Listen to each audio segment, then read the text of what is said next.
hello, and thanks for joining us. This is the 20 and 20 podcast. I'm T.O, and with me is, again, Mr. 20 and 20 himself, Mr. Kermit Washington. How are you doing, Kermit? Fine. And people ask me, what's 20 and 20? Why 20 and 20? Is it eyesight, eye chart? I said, not really. I said, in college, I'm the last player, I'm not trying to brag, to average 20 points and 20 rebounds for my career. And nobody has done it in 50 years. So it makes me proud that I'm the last person to do it. And I don't think too many people would stay in college basketball if they average 20 points and 20 rebounds past 1 year. Well, that's why when I tell people, when they ask me why we called it that, it's such a significant record because not only is it for your career, you played the full 4 years. Yes. And like you said, now if somebody could do that even for 1 year, they're gone. They're taking off, and you can't blame them. Oh, it's so much money. It's generational wealth. Well, it is, and people want to say that. I tell them they wanted me to come out my sophomore year, which was the ABA, and then they wanted me to come out my junior year, and they were offering me $500,000 for 5 years, which is $100,000 a year. 1972. I said no. I was happy. I had never had money in my life. I had never been around a situation where I was so happy. I was happy in college. And when they called, my coach called me. It's a strange story too. It's a good story. He calls me. I didn't know what he wanted. He says, Kermit, can I talk to you for a while? He says, well, Lou Konaseki, who was the coach of the New York Nets, had called and said they were willing to take me as a first round draft player over Jim Jones that played for Marquette. Do you remember which slot that was? No, not at all. Just but here's first the round, thing. And there's only probably 10, 11 teams, right? Well, here's what I knew. But every time I played against the New York teams like St. John's or Syracuse, I always had really good games. So, like for St. John's for 3 years, and they had 3 first-round draft picks on that team. My first year, I can tell you my stats. I never forget my college stats. Pros, I can't remember any of them. But as a sophomore, I had like 25 points and 24 rebounds. My junior year, I had 30 points and 27 rebounds. And my senior year, I had like 27 points, 25 rebounds. And so when you play in New York, you had a lot of press. And so when we played Syracuse, I always played well. So Konaseki said, so my coach says, well, Kermit, they're offering you this, or do you want to go? I said, no, coach, I don't want to go. I'm happy. Just too happy I was in college. Listen. My life before 17 was not nice, and going to college is to me still the happiest 4 years of my life. Everything. I did really well academically. I did really well athletically. I had great friends. To this day, I still talk to my teammates at least once a week. That's 50 years old, 50 years of a friendship. Yeah. And pros, no. I talked to some of them, but no, not that many, no. Because I had so many, and it's not as important in college. And I told my coach, I said, Coach Tom Young, no, I'm not going anywhere. Well, he grabbed me, hugged me. He was just so happy because we had a good year. I think it was like 16-8 or something, and we had beat some big teams. And the next year, I said, no, I'm not, I'm staying. And we even had a better year. And then I was a first-round draft pick. He left and went to Rutgers, and they went to the Final Four. Yeah. So it was good for everybody. The publicity guy, Mark Splavin, went with the Bullets. Everybody was the trainer. He left and went to Duke. Oh, okay. So everybody, because we were successful, they got an opportunity to take advantage of certain circumstances when it came about. It was fun. College fun. So 2020, and I didn't know anything about 2020. I knew nothing about it. But I had a great sports information director, Mark Splaver. Academically, he told me, well, Kermit, you got to get about 3.5 to make academic All-American. He says that's important for you to do. So I did really well. 3.5 my junior year and probably 3.8, 3.7 or 8 my senior year.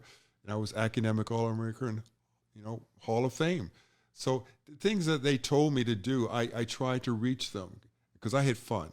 And basketball-wise, I didn't know that 20 rebounds was a lot of rebounds. I didn't know, I had no idea because I didn't really play high school ball. I played on the team but didn't get in a lot of games. But by jumping rope, 10,000 times a night with a 20-pound weight vest, I was in good shape. And so when the ball went up, I just thought I was supposed to go get it. Yeah. And I would read in the newspaper, coach would say, we've got to keep Kermit off his own boards. I didn't have the slightest idea what he was talking about. Yeah. See, offensive or defensive rebounds, I said, let's just go get it. I didn't know. Yeah. I didn't know. And you know something? Because I was so naive that I think I was successful because I was so naive. I didn't know that was a lot. I wasn't know that, it was only a few guys doing that. It was Artis Gilmore and Dr. J. Yeah. And he had a guy named Bad News Barnes, Marvin Barnes behind me. Those are the only guys. Yeah, so not necessarily getting the scope of what you were accomplishing. You didn't put that extra pressure on yourself. You just were just playing. No, not to the last game.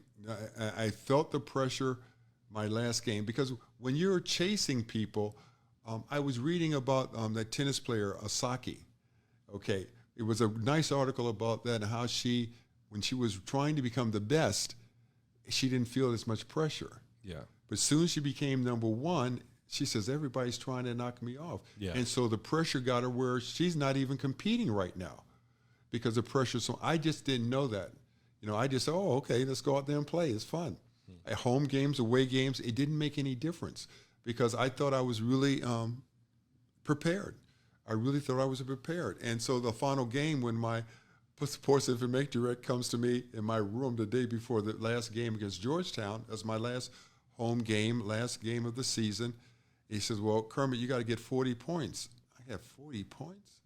I said, I've never scored over 30. Well, if you want to make this club, I said, oh, my goodness. And so I didn't sleep very well. But you know what, though? I think because I prepared myself physically and my mindset, I did a tremendous game. I mean, it was like out-of-body experience. My last game against Georgetown, it was like 40 points, 28 rebounds, and 10 block shots. Oof. Jeez. Yeah, so that's where 2020 triple double.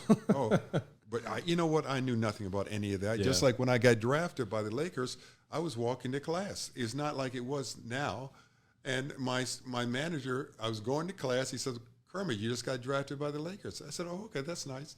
I kept going to class. I didn't, I was just one less thing to worry about. Well, you know what though? I was just so naive about everything. If I knew the pressure that I was under in college, I probably wouldn't have performed as well. I might have been nervous or stiff or whatever, but no, it was just a game. I just said, this is wonderful. I mean, I was just happy, just very happy. So that's what 2020 is, guys. If you want to know where the 2020 came from. So nobody has done it since, and so I'm very proud about that. Yeah, I don't see that happening again. Because like you said, I mean, why would someone stay when, I think, like say Zion, for example, he gets the rookie. He could have done it. He got the rookie max, but then I think the Jordan Brand, he got $100 million contract. You can't wait, especially when you see when we had the shoe blowout, that incident, where it's like that could have been catastrophic, and then you just left all that on the table. Yeah, something now is a different world. You come out, the money is too good, and you're leaving so many tens of millions of dollars on the table. So I don't know what the fifth player would get now coming out. Probably guaranteed $8 million, probably something like that. At least, yeah. So something like $8 million for really 4 years or 5 years. So you're rich. Yeah. If you don't just throw your money away, you're rich for the rest of your life, and you become generational rich if you invest it correctly. And so I would have come out. So let's be realistic. I would have come out if the money was like it was now then. But because it was $500,000, I didn't know what that meant really. Because I had $10 a week to spend. We weren't getting paid by any alumni or anything like that. They weren't doing that at American University. No, I had money for my laundry and maybe taking my girlfriend out to the movies. No $100 handshakes. No such thing. No such thing. No. But those are good times. But that's what our 2020 is. So, that's why the name of our podcast is 2020. Yeah. So pretty much all the different platforms, it's 20 and 20. A few of them, it's a little bit of a difference, but we'll have all those listed on not only on the YouTube videos, but also on the website, 20and20podcast.com. So we were talking earlier before we started recording about just the long list of Hall of Fame, Hall of Fame greats that you played with. starting right out when you got to the Lakers. You know, you had Kareem and so forth. But not right away. We had Jerry West, we had Gail Goodrich, then Connie Hawkins, then Zelmo Beatty. But then later on, Kareem came later, right? Kareem came like the third year. Then we had other guys who made Jamal Wilkes, we had Lou Hudson. I don't know if he's a Hall of Famer yet, but Lou Hudson should have been a Hall of Famer. We just had Adrian Dantley. Who else? But you know what? I played with 12 Hall of Famers. Okay. And I think I don't think a lot of people have played with 12 Hall of Famers. I don't, because how many did Jordan play with? You got Pippen. Well, technically, Kukoc made it. He a Hall of Famer? Yeah. Okay. I think mostly because he had a good career in the NBA, but then he also was a huge contributor in international. Okay. Yeah. So him, Kukoc, Jordan, Pippen, Rodman. I think that's it. I hope I'm not missing anybody, but I think that technically, yeah. So, the thing is, I was fortunate to be around great franchises too. I played for played with George Gervin for Gervin's last year.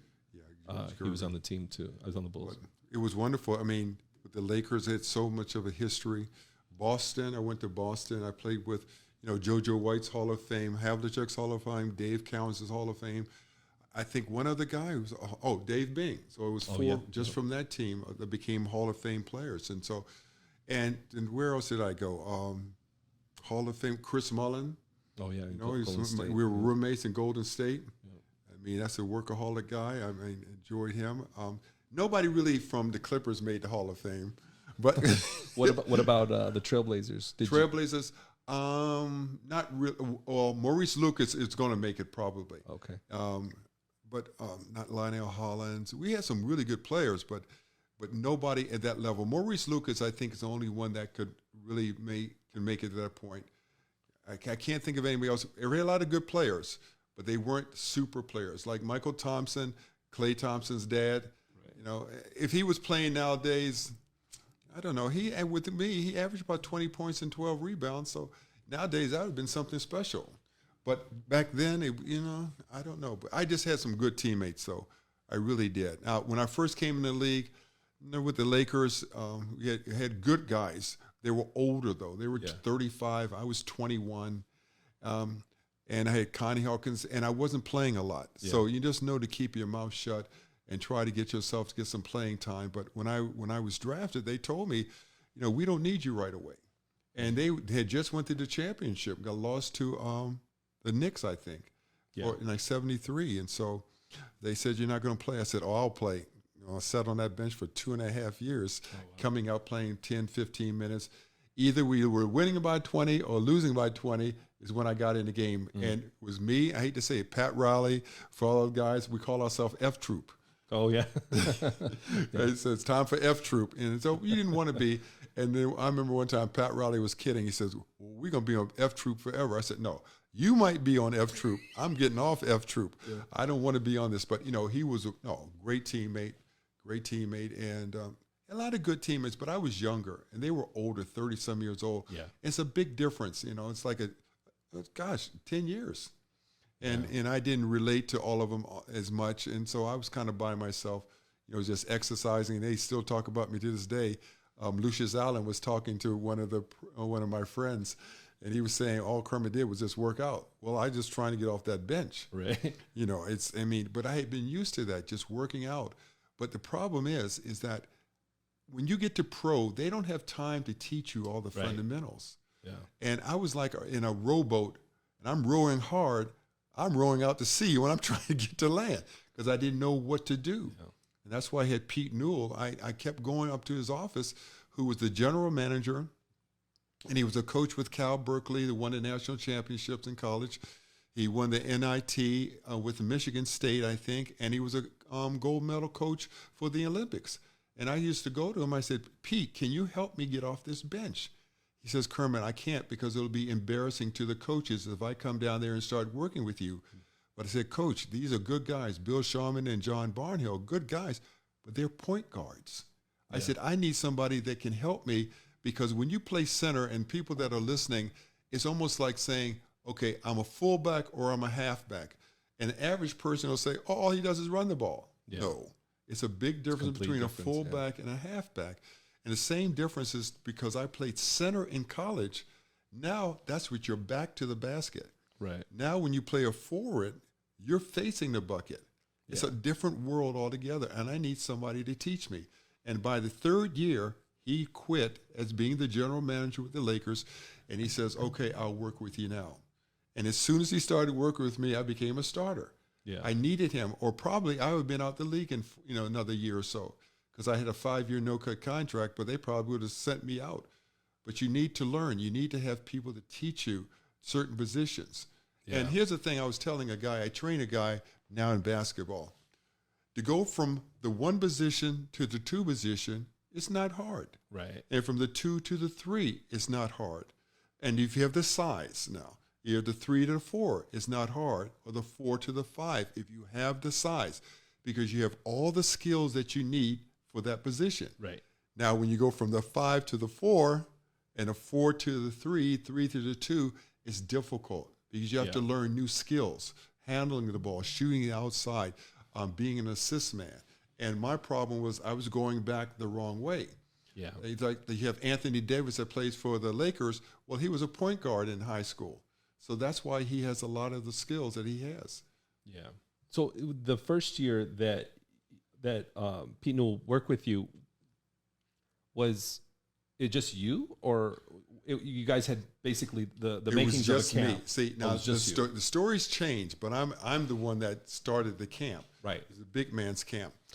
Here, I told you, I used to go up to his office every day, and his secretary was Mary Lou.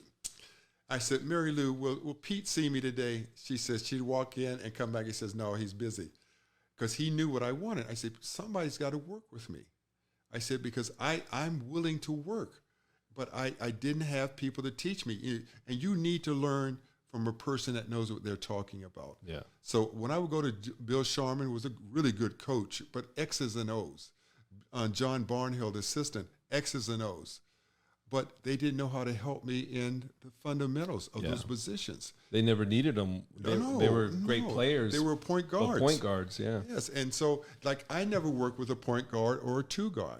Yeah. I don't know how to help them.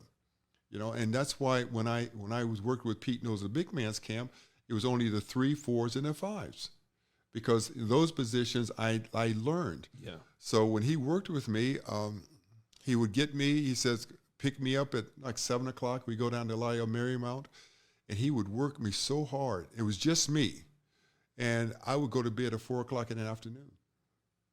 It was so difficult. But he says, if you listen to me, if you're willing to pay the price, you'll play. Yeah. So I think after a while, though, he saw that I was dying. And he says, I'll bring somebody else out to give you a break. Because the kind of exercises you would do are very strenuous. Like, so it's just drills. Drills. Like, okay. And he couldn't tell time because I would kid him. You have to be very subtle on how you would kid Pete. We had a sliding drill. You're in your defensive position. Oh, yeah. You're down in the crotch. You're down with your hands up, and you slide up and down the court where he's moving his hands saying, okay, go left, go right, go forward, go back. Yeah. 20 minutes straight. Oh. Well, no. Brutal. You better not put your hands down. You better not try to stand up. You better keep in that position. Now, he didn't start at 20 minutes at first. He started at 1 or 2 minutes, which was unbelievable. Yeah. But to 20 minutes straight. And when we got other players doing it with me, half of them would go outside and throw up. Wow. He didn't care. Yeah, and so the funny thing, in Lyle and Marymount, there was a clock that we could see, but he was facing us, so he couldn't see the clock. He says, we're going to do it 20 minutes. I said, Lord have mercy. So, but nobody would not do it, because here's a man that was getting paid, was going out of his way to help us to become better players. Yeah. So we were looking at the clock, and when 20 was up, we knew 20 minutes was up, but we can't say anything to Pete. I say, you want to say, Pete, it's 20 minutes. Please stop this drill, but we couldn't say anything. Yeah. And so we would get it done. And he says, if you listen to me, you'll be able to play in this league. He brought us some tough guys too. You had Larry Smith from Golden State. You had Kenny Carr. You had very good players also, but you had some really rough players. Bernard King, all these guys. I mean, we had really nice players too, like Kiki Vanderway and Purvis Short, that were great perimeter players, like a 3. But he brought in some rough guys. I mean, I can't remember all of them, Armand Gilliam and all these rough guys. Yeah. So you would leave with your lips swollen, your eyes puffed out, because Pete didn't know how to call a foul. Oh. So, you know, he didn't know it was a foul. You played till he blows the whistle.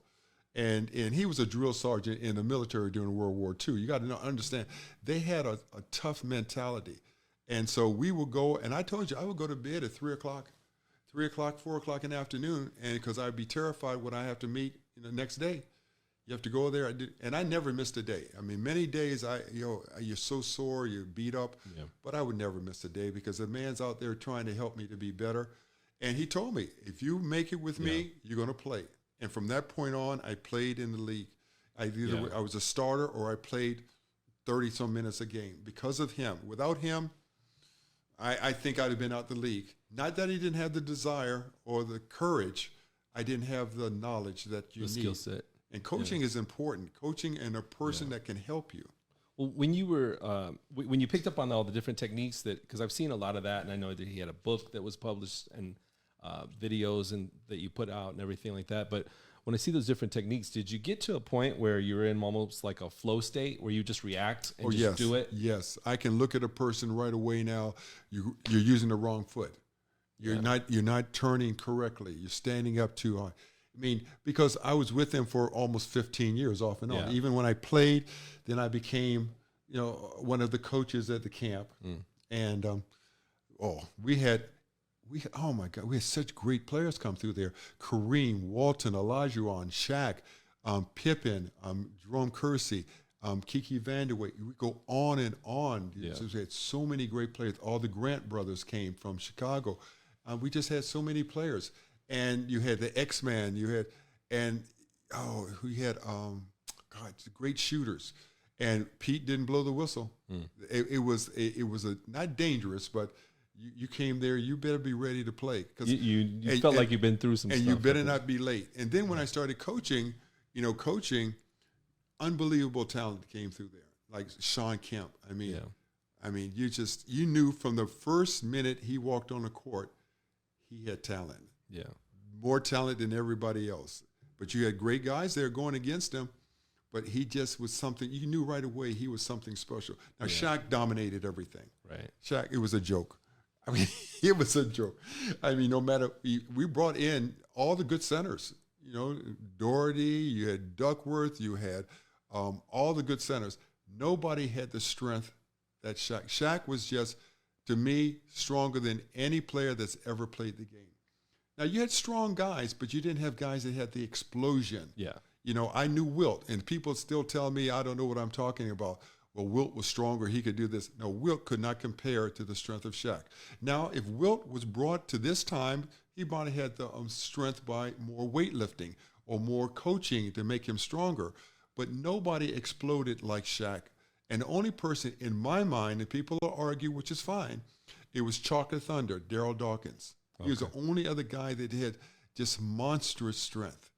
Wilt was strong, yes, but Wilt didn't have that explosion that they had. You had a lot of other guys. Artis Gilmore, strong, but not the explosion. Yeah. I mean, these Shaq and Daryl Dawkins, they're in the class by themselves with power and explosion and athletic ability. Yeah.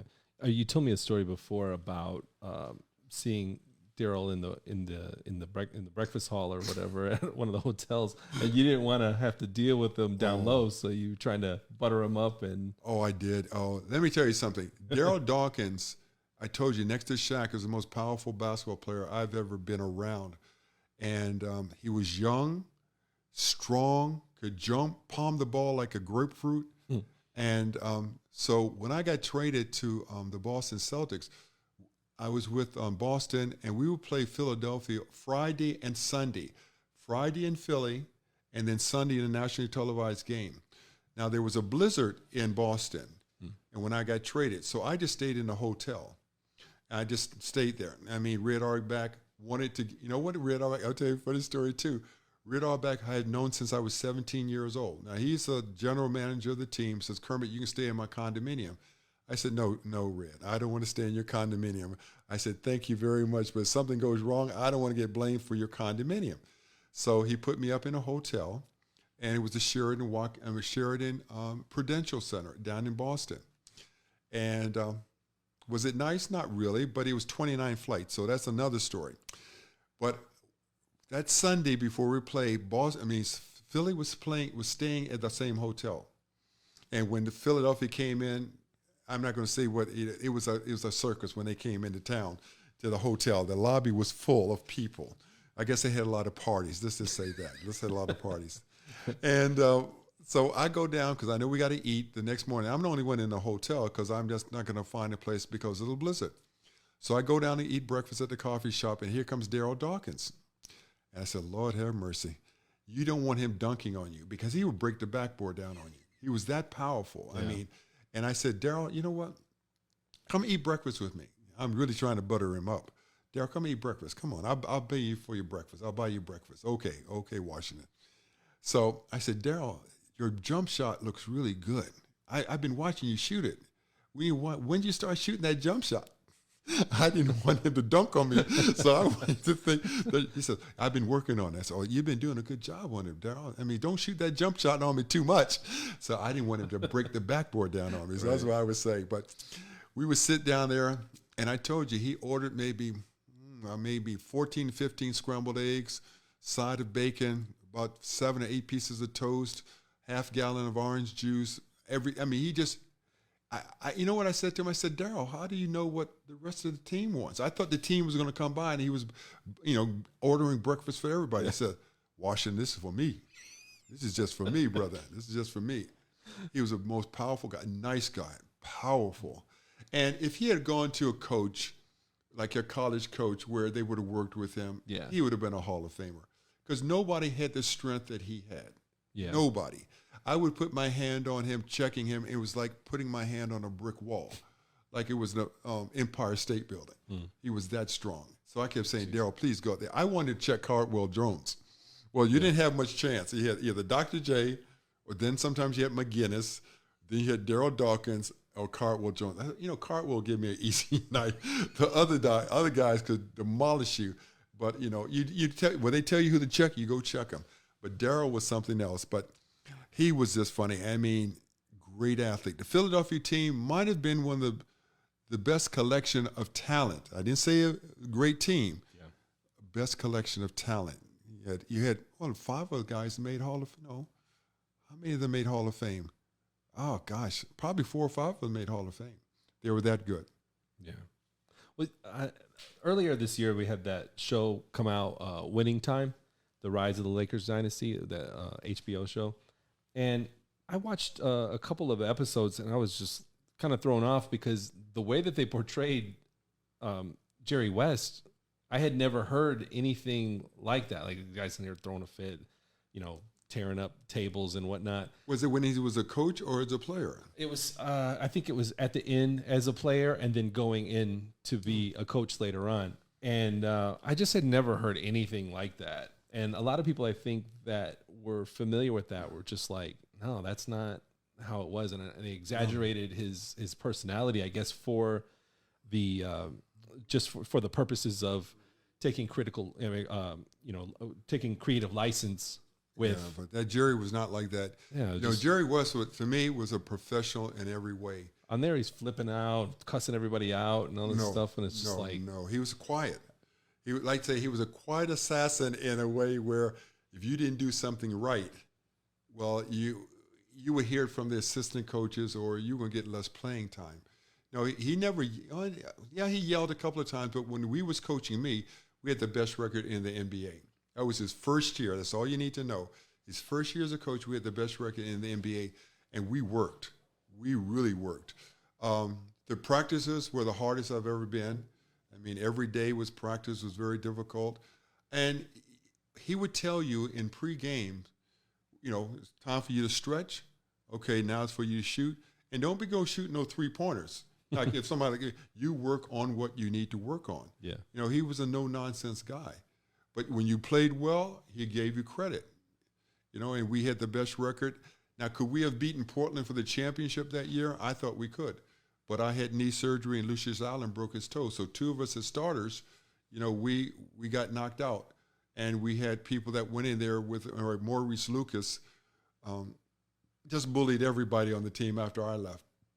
Just bullied them. And Maurice Lucas was a great player. But he just knew he's not going to bully me. He was better than me, but he wasn't going to bully me. He just don't put up with it. But Jerry West, professional. To me, as a player, professional. As a coach, professional. I don't remember him ever yelling. Yeah. I don't remember him ever yelling. He used to take me out when I was a rookie. He says, "Come on, young man." He would take me, let's go out to dinner with me, and I would go out with him. You're not going to say no to the veterans when they tell you as a rookie, let's go out. Yeah. I would go out with him and pay for everything. And no, he's a good guy.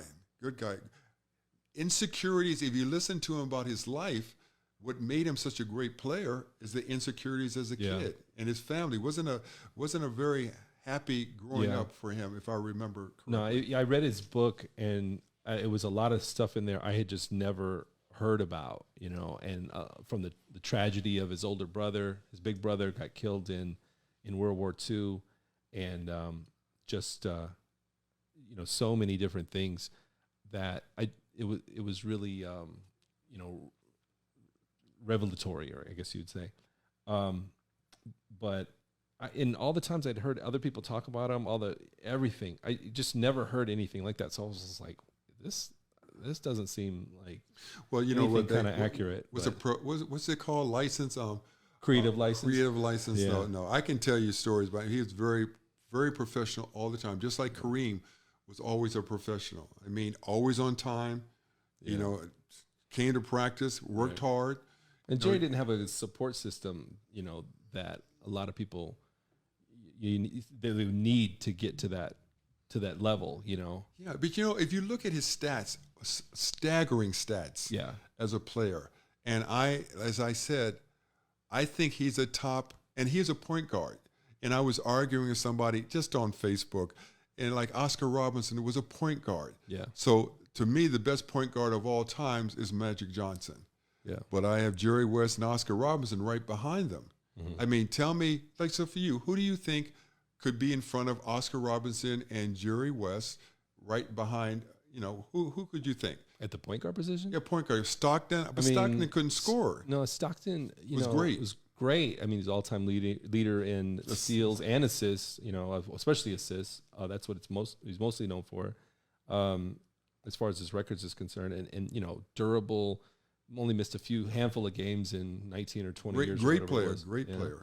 But you're talking about people that, like Oscar, just another level. For his career, almost a triple-double. Yeah.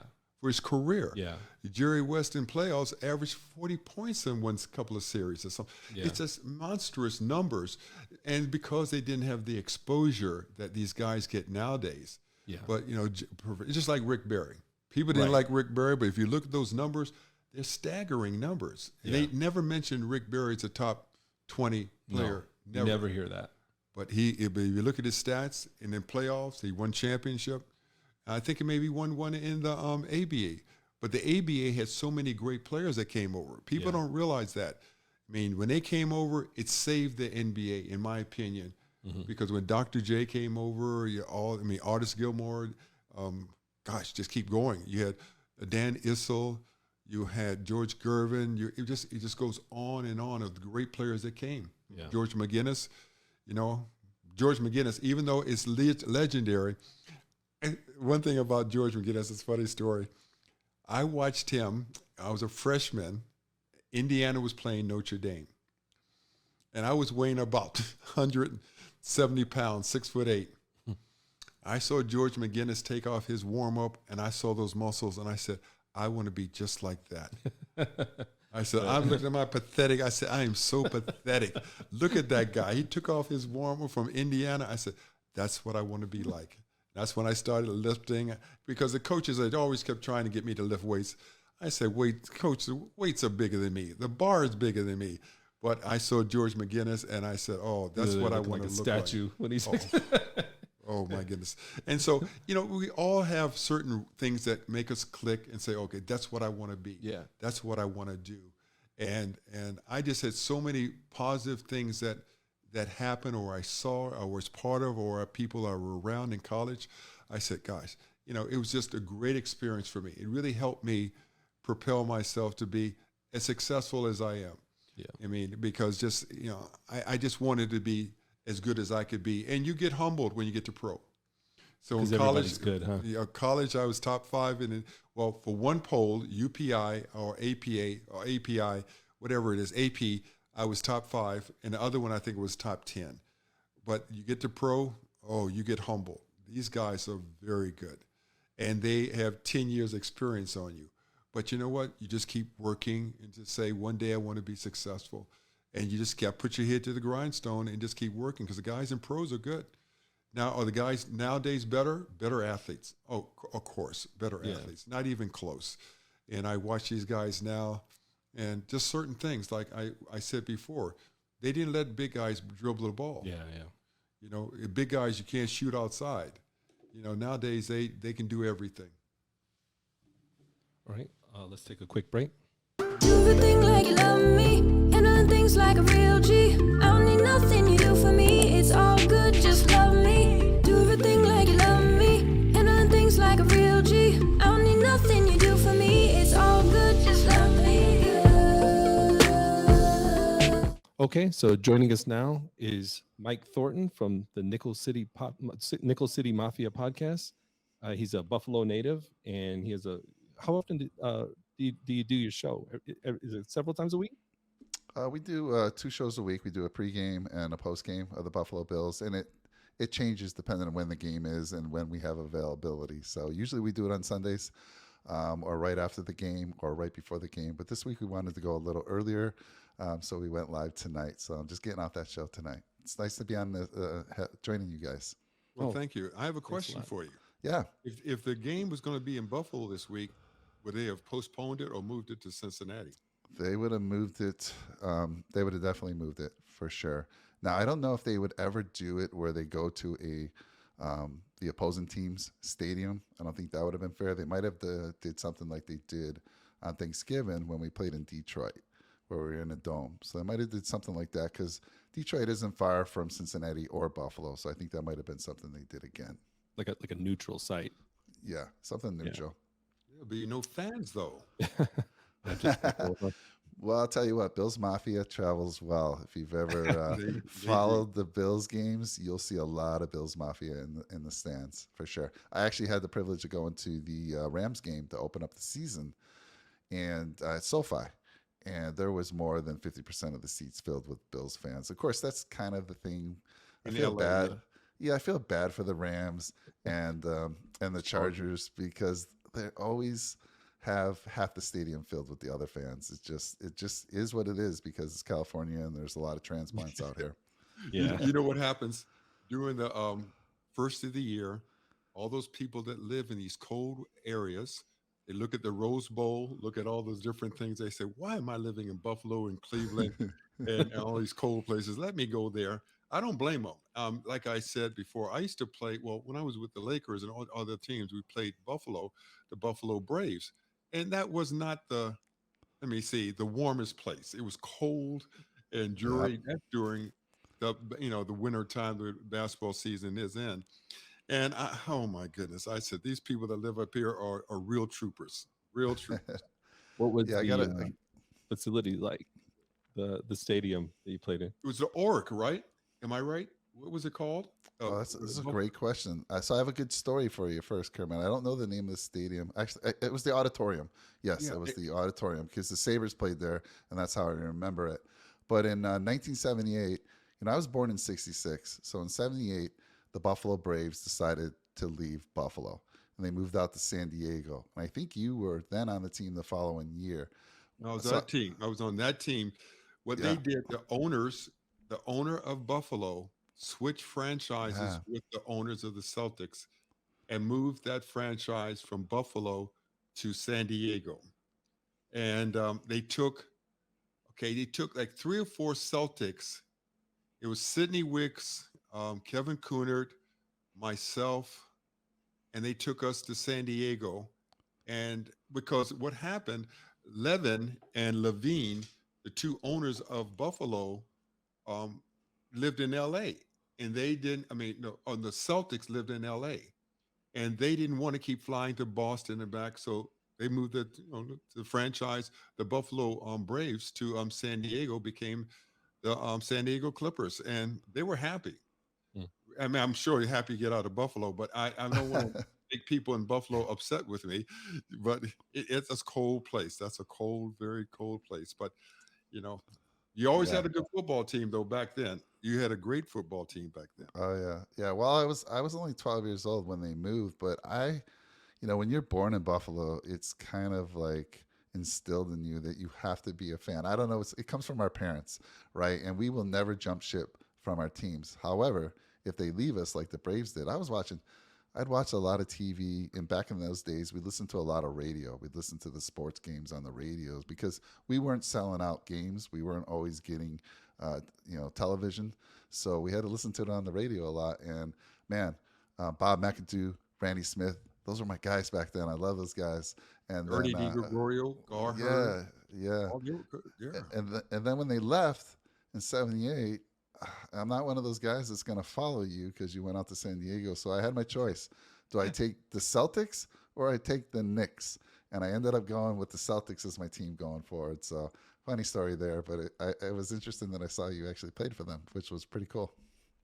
I played for 5 teams. Yes, I liked it in Boston, but once again, they wanted me to go with the franchise to San Diego, and because I had been with the Lakers, I had a home only 90 miles away. So I said, "Well, this is not bad, coming to San Diego." And San Diego is a wonderful place to live, and I enjoyed it. But then I was compensation for Walton, so they sent me up to Portland. So I was moving around a lot for the couple of years there. Yeah, good stuff. So Mike, fill us in. I know last week, the Bills really just beat the tar out of the Bears. That was but at this point, for me personally, I know that they're playing kind of for next year, so I'm just glad no one got hurt too much, or anything like that. But what was your assessment of the game last week? Well, going into the game, I was kind of worried about it. The Bills, I guess as a fan, we expect a little too much from them sometimes. We expect our team to blow these other teams out. We're a Super Bowl favorite. And lately we've been winning a lot of close games. And there was a lot of talk about Justin Fields and how great he had been doing. And they had just taken the Philadelphia Eagles to the brink. They had a chance to win that game the week before. And seeing all the magic that Fields has been doing, and there's been weeks where we struggle against the run. I was a little worried. And you guys had the lead at 10-6. I say you guys. I know you're a Bears fan, so Yeah. I'm going to throw that over to you. But you had the lead at halftime at 10-6, and a lot of us Bills fans was like, "Oh my goodness, this is a trap game. Are we overlooking the Bears because we know the Bengals?" And that happens sometimes in the NFL. We've seen our teams lose to teams we have no business losing to. So it was 10-6. But fortunately, they went into halftime. They made some proper adjustments, and they dominated the rest of the game. So it was good to see what they did. They ran the ball over 200 yards rushing, which is, we're not known as a running team but Josh Allen is typically our leading rusher. But Devin Singletary had over 100 yards for the first time this season. I think the first time in a year and a half that we've had a rusher over 100 yards. And then we have a young rookie, James Cook, who also had almost 100. So it was good to see that running game getting put into play, because I think we're going to need that as we get into the playoffs. Well, tell me, is Cook the brother of the Cook from Vikings? Dalvin Cook. He is his younger brother. Yes, sir. Is he good? He's we drafted him this year. He's a second-round pick, and he's a very good receiving back. And yes, compared to our starter, he does have another gear. And he does run similar to his brother when you watch him, but the Bills have been very cautious with him throughout the year. And he's finally starting to get more play time. I want to say about 3-4 weeks ago, they started splitting the ball, snap count about 50% of the time. So yes, he's a very good runner. We have high expectations for him, and having him play at the level he's playing now is only going to help us get into, going forward into the playoffs. Good receiving back as well. Very good hands for a running back. What we were talking about too, T.O. and I, is that the game has changed because as I'm a lot older than you are, every team used to have a really good running back. Now, to me, it seems like the running backs are more used as receivers. What do you think about that statement? Oh, I totally agree with it. So I don't know if you're much older than me, Kermit. I really don't because I told you I was born in '66. But I was there through the '90s when the Bills went through their Super Bowl runs. And yes, Thurman Thomas and a lot of teams, it was all about the running back. And I do agree with you that recently, probably within maybe the last 5 to 7 years, that running back now is being used differently. Passing back, you got to have a running back that can catch the ball absolutely in this league. It's a passing game, 100%. So it definitely changed, Kermit, for sure. Back in the day, you had, I go all the way back. I remember when O.J. Simpson was the running back for the Bills, and it was just run, throw when you had to. The great Jim Brown, Walter Payton. Those were the times. Those guys would just have a big impact on the game with the run game. And you're right. Now it's changed. Yeah, I can go back to Cookie Gilgert's. Oh, I can go back. I mean, those had some good Buffalo teams back there. And Jack, was it Kemp? Was it Kemp? The quarterback? It was Kemp. You're right. Became a congressman later. And that's, being born in '66, I kind of missed out on that decade, the '60s, where we actually went to 2 championship games. We won 2 AFL championships in the '60s, and we were actually in the AFL championship game in '66 for that. That was the first time they ever had it. It was a conference championship, and that team would go on to play in the first Super Bowl ever. We actually played the Chiefs. The Chiefs beat us. They went on to play the Green Bay Packers, of course, and the Packers won that game. But we had a shot at being in the first Super Bowl ever. And those Chiefs, man, they're a thorn in our side, I'll tell you, all the way back to the early '60s. Well, you know what people don't remember? How about Ferguson as a quarterback for Buffalo? Joe Ferguson was my guy, Kermit. I mean, like I said, right when I was around 7 years old, 8 years old, those are the memories I have of watching Bills or listening to them on the radio. And Joe Ferguson was the guy. As a kid, you go out and you play, football with your friends, and you always pick a name. Oh, I'm Ferguson. Yeah, he was my guy. I was Joe Ferguson. I was there in 1980. It was called Rich Stadium back then.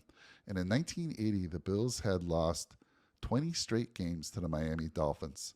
And Ferguson was a big part of those years of losing. But he was started in 1980. It was at Rich Stadium. Bob Greasy started for the Dolphins, and we broke the streak. We broke the 20-game losing streak, and that was incredible to see.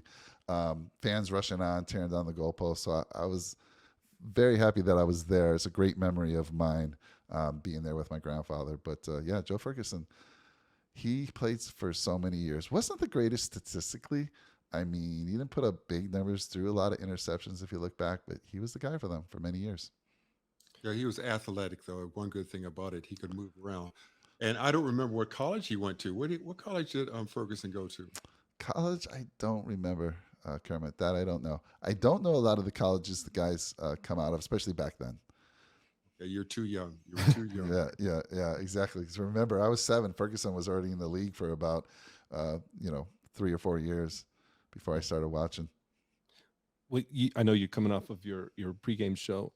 What are your thoughts on the game coming up with the Bengals? It's a big one, huh?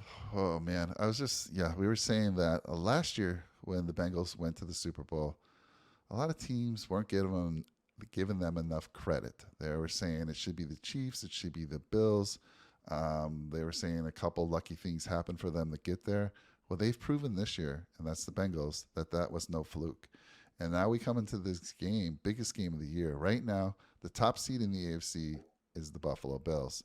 Second seed is the Kansas City Chiefs, and then the third seed right now are the Bengals. If the Bengals are to beat us, we automatically fall down to the third seed. Kansas City moves to the first seed, and the Bengals get the second seed. So it's a huge game to get that bye week, right? Going into the playoffs, be the top seed and get that bye. Although I'm sorry, go ahead. No, I said for sure. I was just agreeing. Yeah, I was going to say so. But last year, if you look at it, the top seeds which were the Titans and the Packers. They had that bye. They had that week off, and they went out losing when they did play in that second week of the playoffs. So there's a debate whether it's good to have that bye week to get everyone rested up. But if you're hot, you want to stay hot, right? You want to keep playing. If you take that week off, it seems like, and again, last year proved it, top seeds lost. Yeah, it seems like that it might be better if they're in a position where they don't have to really, necessarily, they have their position established so that they don't have to go all out at the end of the season, but then it might be advantageous to actually be playing in the first round if you're hot. Well, another thing too, you have to realize people don't want to go to Buffalo to play. That's a big home field advantage. Oh, it's a huge home field advantage. It's cold, and you got to be used to it. That's what happens to all the Big Ten teams in going to the Rose Bowl. When you have teams in Ohio and Michigan usually go out there, well, they're used to practicing in cold weather. They go out there to LA, all of a sudden it's 70, 80 degrees. Halftime, they're tired. They can't keep going. And so going to Buffalo is not going to be on top of anybody's list. Right. I have to say, Kermit, is that maybe even the Buffalo Bills don't like playing in the cold anymore. I got to say, we have this debate all the time. So the Bills were approved for a new stadium. I think construction starts in 2023. And guess what? There's no dome on a stadium. Right. Whoa. It's crazy, right? No dome, no retractable. They want to keep it open to the elements. And there's been a debate like our team right now with Josh Allen, we're not built to be a weather team. It's not like the days in the Kelly days. Man, those guys, it was a huge advantage to play in the snow. Those guys were built for it. They were ready for it. I think they thrived in it. Nowadays, it's like when you see these weather games, Josh Allen doesn't have his big numbers anymore. It just seems like we struggle in those games. But I will say this. You do have an advantage because you practice in it. And there's a lot of Bills that have, came out and they said they don't like the snow. I mean, there's a lot of Bills on the team right now that say they don't like playing in the snow. So in cold weather too. You're right. Right. Yeah. What's it been like as far as the resurgence as a fan the last couple of years? Just seeing you get Josh Allen, you make a couple other moves, and they're right there in the mix, being contenders. Yeah, so Josh Allen was a gem, right? We got him, and there's been a steady improvement year after year. And so that, as a fan, that's all we can ask for. Obviously, we want a Super Bowl. I feel like the Bills are the most cursed team in the history of the NFL, losing 4 straight Super Bowls, losing in the Music City Miracle, and then that 13-second game, which is, for many folks, one of the greatest playoff games that they've ever seen. For us Buffalo fans, just something we can't even watch, just too much of a heartbreaker. But so all you can ask for is that the team makes the improvements year after year. We felt we had a Super Bowl team last year.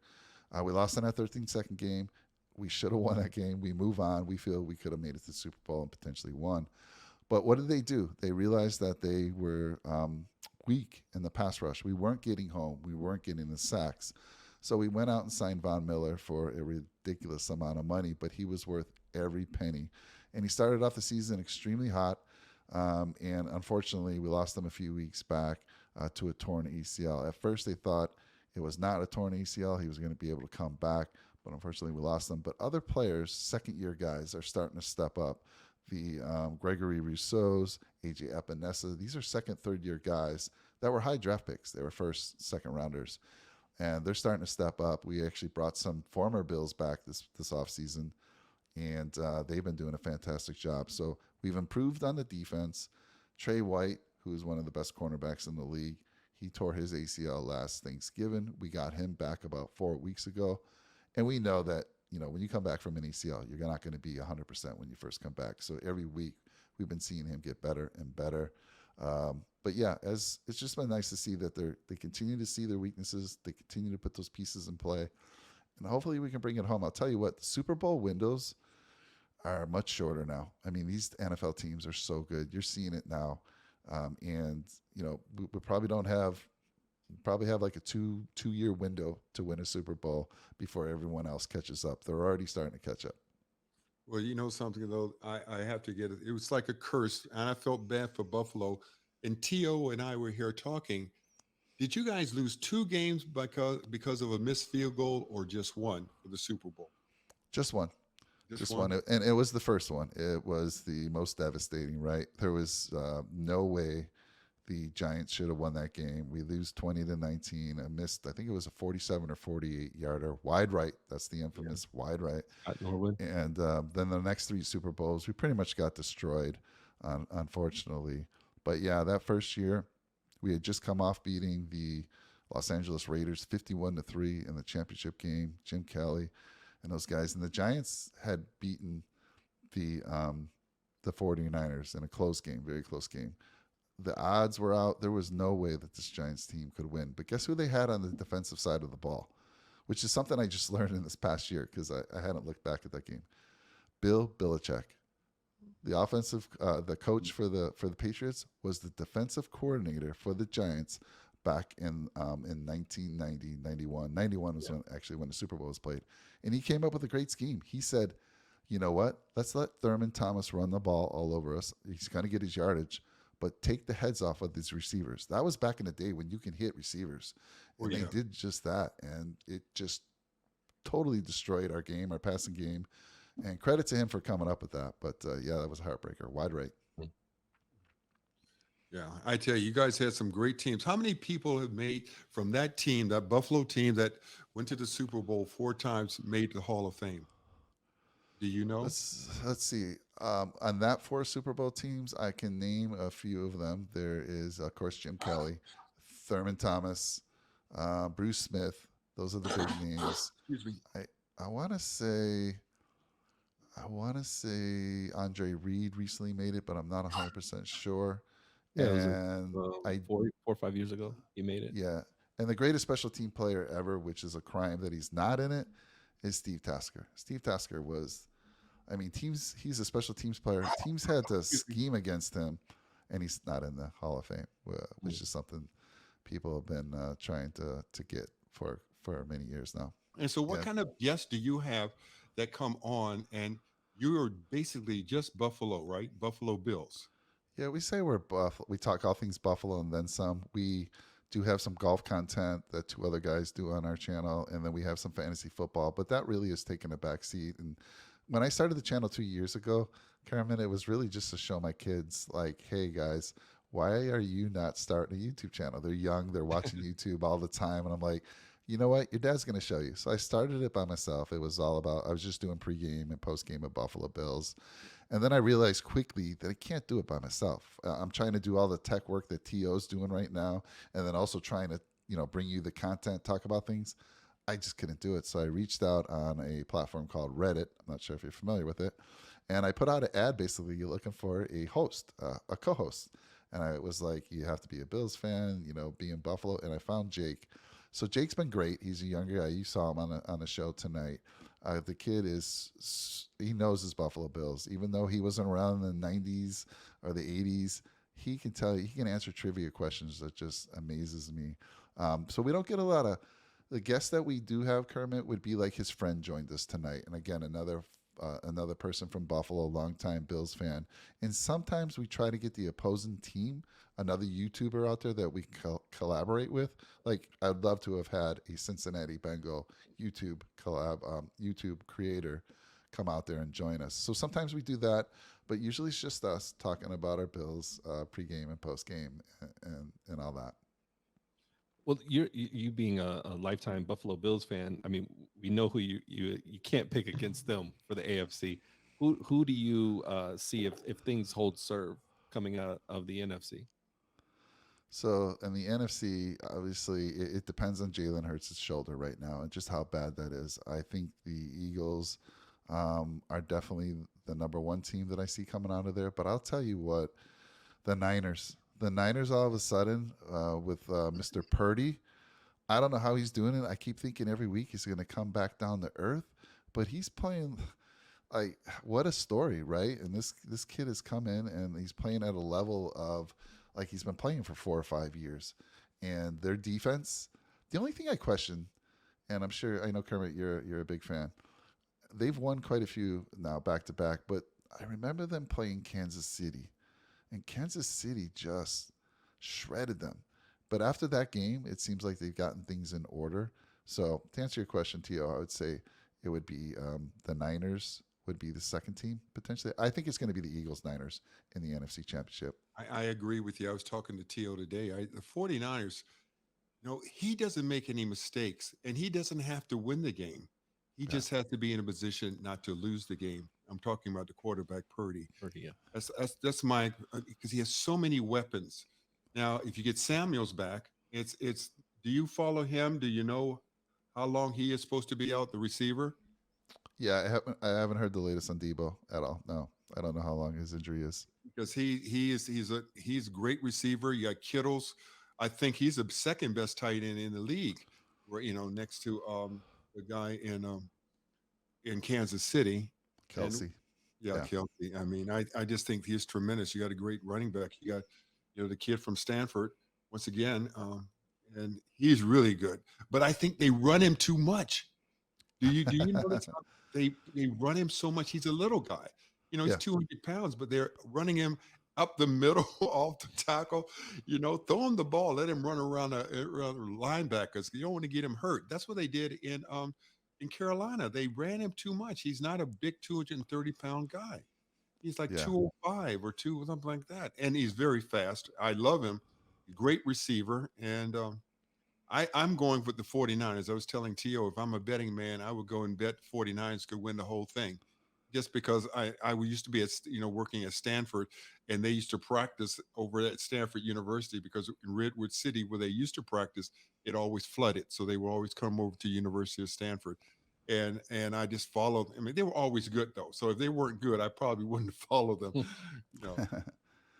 Yeah, you're talking about McCaffrey, and you're right. I mean, he's had injury history, right? And to see him coming over here and getting that much of a workload, a little surprising.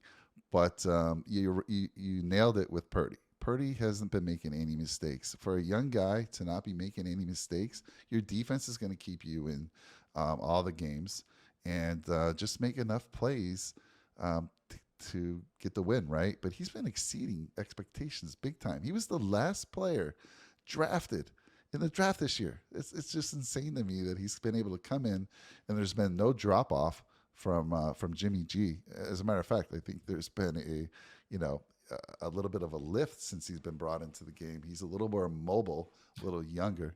So fantastic story going on there. Yeah, it's funny because sometimes guys will keep note of who was picked in front of them in their draft, and that's their motivation. But for him, it's everybody. Yeah, right. Literally, it's crazy. Yeah, but he had a great job. He did a great job at Iowa State, correct? Yeah. He has a lot of records there, and he was a 3-year starter. And so, he wasn't a bad player. But see, we don't see Iowa State on television that much, but they were a good team. And as long as he doesn't make mistakes, he doesn't have to win the games. As I said before, he just has to be in a position not to lose the game. Yeah, just execute, keep everything under control, manage everything, make necessary plays every now and then, but just keep everything. And for you guys in Buffalo, you got to have Josh. I tell him to stop running right now. He's run enough. I don't want him to get hurt. I know. With me or what? We always worry about that. We say that a lot on our show, but Josh is going to be Josh. There's no stopping him. It's like it's just part of who he is. And if you rein him in too much, that's when we see things start to happen that shouldn't happen. So it's like, yes, we would love him to stop running. Hey, if we keep running the ball like we did last week, you will see less of that. But man, that guy puts the team on his back when he needs to, and we're super happy that we have this guy. Even though people have been saying he's not been Josh Allen this year, his numbers are a little bit down. But you know what? On our show, we compared it to Joe Burrow. They're pretty much spot on number-wise, number of touchdowns, total touchdowns. He's having a great year. And unfortunately, he plays in a little bit too many weather games, which hurts his stats. If he'd been playing in a stadium that we don't encounter a lot of weather, he'd be putting up big numbers. And he'd probably be the front runner for the MVP. But right now, I do believe it's going to be either Hurts or Mahomes. If Hurts my stays question to you, as you just said that, why don't they put a dome on that stadium? Is it for sentimental value? There's a lot of people who feel like that's the Bills, that's the elements. And even the young guy, Jake, who does the show with me, he's all about it. But I went there last year in October for the Bills Dolphins game. It wasn't snowing or too crazy, but it was cold. And again, I always say, like, I looked at this Bears game, but wind chill -17, gust up to 30 miles an hour. And we've played in a few crazy weather games, and it just hurts its numbers. So, Kermit, it's a great question. I do think a little bit of it is cost, because adding a dome, you're probably talking another $1 billion. I think the stadium, being in Buffalo, the land's a lot cheaper. Like SoFi was what, a $6 billion stadium. In Buffalo, the equivalent of something like that probably be $3 billion, $2.5 billion, because I know they did the dome in I think it was it Atlanta for $2.5 billion. So I think it's a little bit of funding, Kermit, for the most part, but I also think it's they feel they want the elements. I don't know who's making that decision, but it's not me.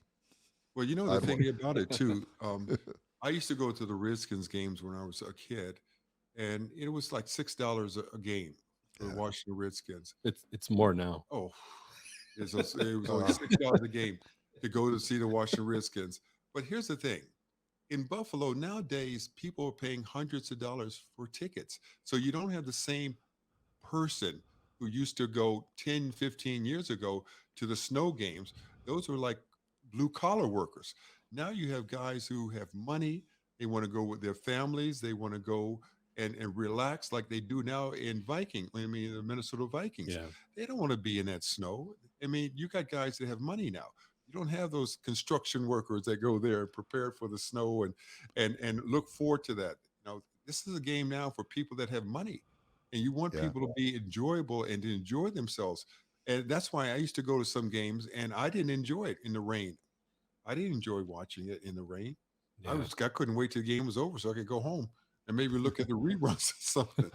I didn't care for that. Miserable. And I know people say, well, we're tough. Well, you still want to enjoy yourself and be comfortable watching games. Yeah, the new stadium is supposed to handle a little bit of that. So right now, the stadium, the wind's whipping there. It's just cold. The elements hit the folks. The way they're building it, it does have a little bit of an overhang. It's supposed to protect, I think they were saying, I don't want to, 70% of the people. There's supposed to be heaters, keep the seats a little warmer. But yeah, I still hear from fans right now that are season ticket holders, and they're like, they want a dome. They're like, I'm tired of sitting in this cold. Yes. Like, for instance, the last game that they played, I don't know if you watched the Dolphins game, either of you. It was prime time, Saturday night, and they had gotten the field clean, but the stands were filled with snow. They had to actually, the fans had to sit down and push all the snow off the seats. It was cold, freezing. What they do, they ended up building a lot of snowballs that they threw. You saw all those snowballs getting thrown all over, which was crazy. But yeah, and then you talked about the prices, Kermit. It's ridiculous. The NFL has to do something. They're kind of, again, in Buffalo, blue collar folks mostly, and these ticket prices now are insane. Like, I don't even want to tell you what I paid for the Rams game, but I'm seeing these ticket prices in Buffalo go for seats $200 a seat, even more as they get closer to the playoffs. And what's happening is a lot of people buy up these tickets and then they resell them on Ticketmaster, and they bump the price. The NFL's got to do something, because you're taking families away. Like I used to, like you said, when I went to the Bills game back in the early 80s, my friends and I can buy a ticket for $10. We'd buy $10 tickets. We'd find one of our family members to take us to the game and pick us up. It was great. Now it's like you have to take out a second mortgage to go take your family of 4 to a football game, and it's a little ridiculous and kind of sad. Yeah, it's already so expensive. And then, like you said, on the secondary market, it just gets ridiculous because they'll jack up the price so much. And if they sell a few, then they made all their money. And then it ends up a lot of times when, you go to the game and there's all these empty seats and it's a sellout because they don't care. They made their money overall. They made a margin on it, and no one bought those last 6 tickets that they might have purchased, but they're up money, and that's the whole point for them. Yeah. I said when I saw the schedule come out, I'm like, we're going to the SoFi Stadium. The Rams game was the opening day of the season, Thursday Night Football. Buffalo Bills coming here. And Kermit, I don't know if you know, I live out here. I'm not far from T.O. Live out here in Southern Cal. So now I do. I used to live in Buffalo, but at some point he had to come out here for work. Like with the Clippers, the Brave. He moved out to California too. Yeah. So I looked at the ticket price. Now I have 3 boys, so I was going to take to the game. I looked at the ticket prices and I said, "Oh my God, guys, I don't think we're going to go." But I'm at a point in my life where I'm like, you know what? I want to build some memories with my boys, with my kids, and I ended up doing it. And it did turn out to be the greatest. We had the best time ever. The Bills win, of course. I take my boys to the SoFi Stadium, which is absolutely beautiful.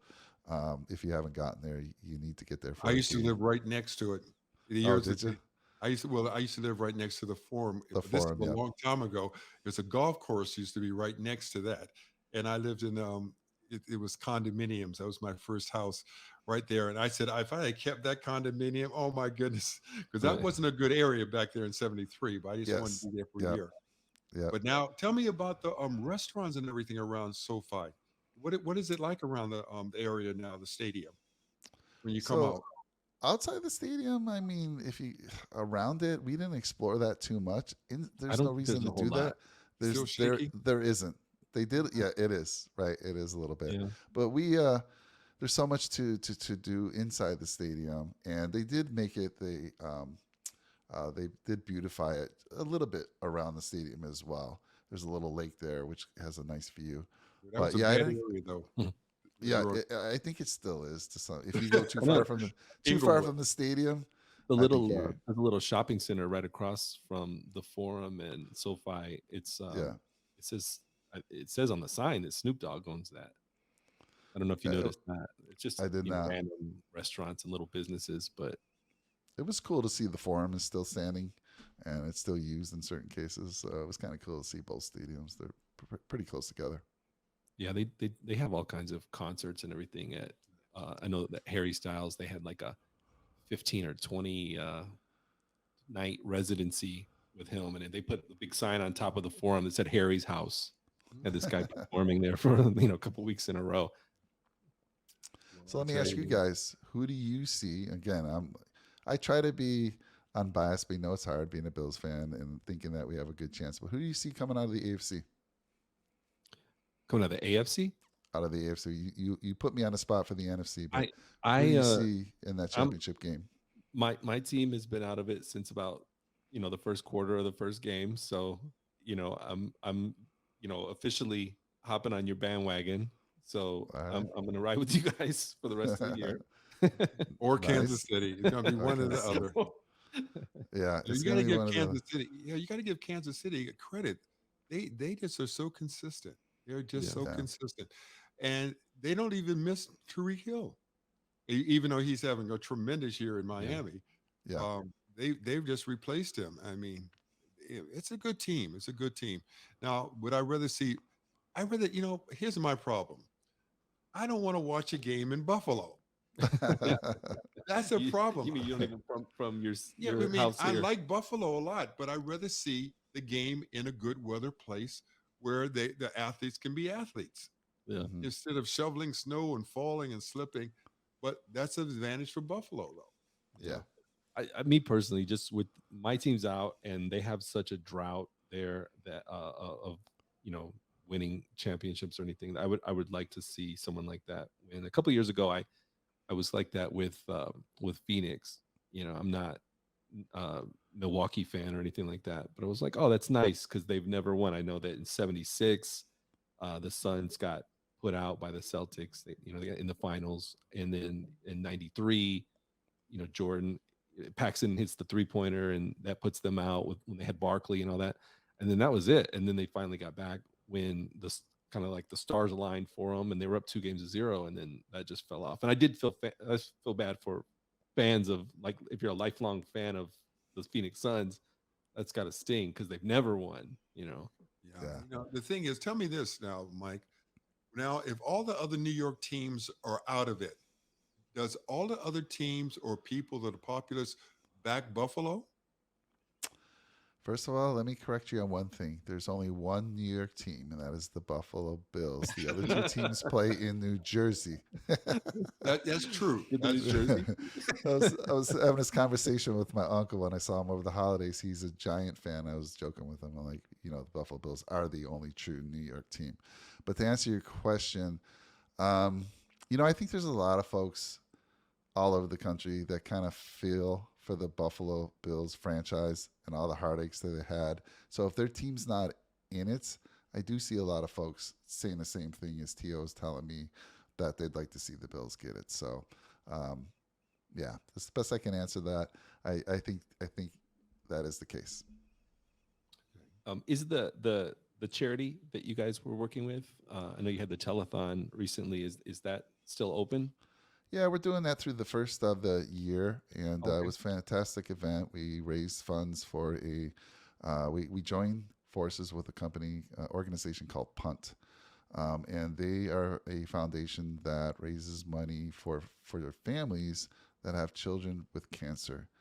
One of the saddest things, right? I'm a cancer survivor, and when I went through my ordeal, I actually followed two families that had this situation where their child had cancer.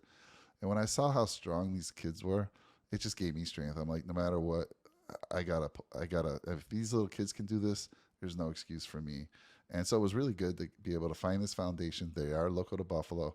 We did get a family that is also in Buffalo, and our goal was $5,000, and we've hit $5,700 right now. We had a very cool. We went a little old school last week. We did a little telethon and a live show. We had people pre-record some songs, some Christmas songs for us, and we tried to make it fun. And in the last show, we were able to raise about $1,100 for this family. So good stuff. It is still going on. If you go to our channel, and you will see there is the main video is all about this this charity event. So you can click on the link and still donate. It goes through the first of the year. So we got a few more days. Thanks for asking about that. That's good. Yep. So go ahead and tell everybody where they can see you at, and then we're also going to run the same ad that we ran last week. Okay, cool. Yeah, you can find us on YouTube, Nickel City Mafia. We do have Facebook, Nickel City Mafia as well, but most of the folks watch us there on YouTube. At Nickel City Mafia, just search Nickel City Mafia. We're the only one out there on YouTube. And yeah, we bring you all about the Bills. We love our Buffalo Bills, and we bring you some great content. There's a lot of competition in the space. We're just 2 years in. There's a lot of folks out there that have been doing it longer, but we have a good, I've been there, a fan. Like I said, I can remember back in the early 70s. Jake is newer. He's about 30 years old, but the two of us, we give you the new stuff. We give you the old stuff. I can talk about those old days, going to those games, and it's just a good mix. And we'd love to have you over there. So come on over and check us out if you get a chance. Definitely. Well, thanks a lot. And like I said last time at the end of our show, Mike has been really helpful in helping us to get going. Us mostly, and introducing me on the technical side to a bunch of different ways of pulling this off. And we had some technical difficulty earlier, and he directed me to some people that could help us out. So thanks for that. And we definitely want to, have you back on. You're going to be our go-to guy for football, and especially for Buffalo. Yeah, absolutely, especially 100%. But thanks again, and we'll, like I said, we'll be talking to you real soon. Right, and I'll let the folks know on our channel about your channel, because I got to tell you, I love the content you did with Rockman. I mean, that's the stuff you don't get. You can't find that anywhere and read about it. And it was a great interview with him. And I'm looking forward to your other guests going forward. And Kermit, you're a natural at this. You are. Like I just, when you speak, it's just like you've done this before. And not only have you played the sport, but you talk like you've been doing radio or TV for years, and it's so that's good. Very nice of you. The bottom line is I love sports. I mean, only reason I kept going to high school because of sports. I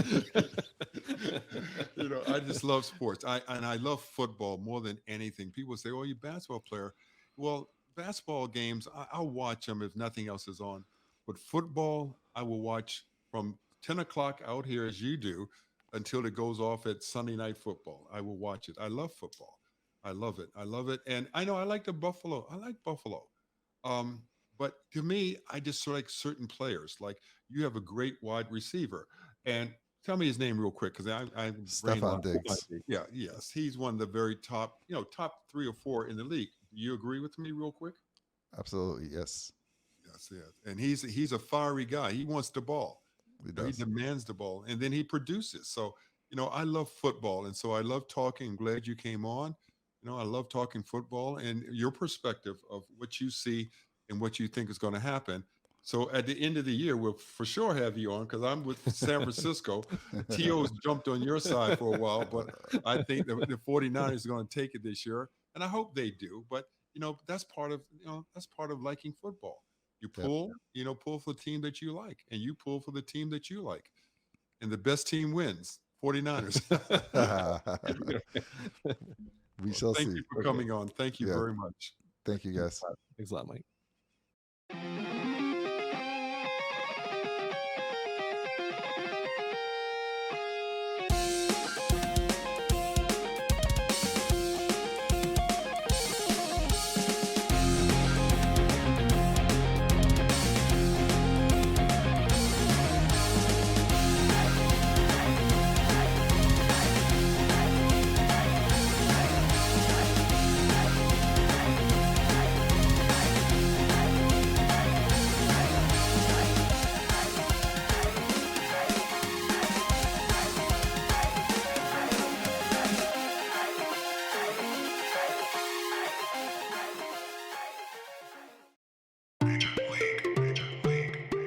Just love me.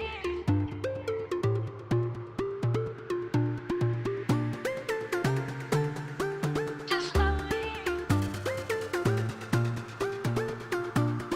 Do everything like you love me, handling things like a real G. I don't need nothing you do for me. It's all good, just love me. Do everything like you love me, handling things like a real G. I don't need nothing you do for me. It's all good, just love me.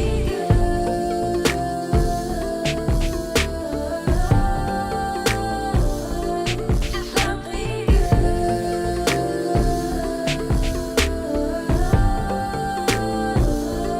Just love me. Love me, baby. I feel so good 'cause you know just how to love me, baby. You know just how to put it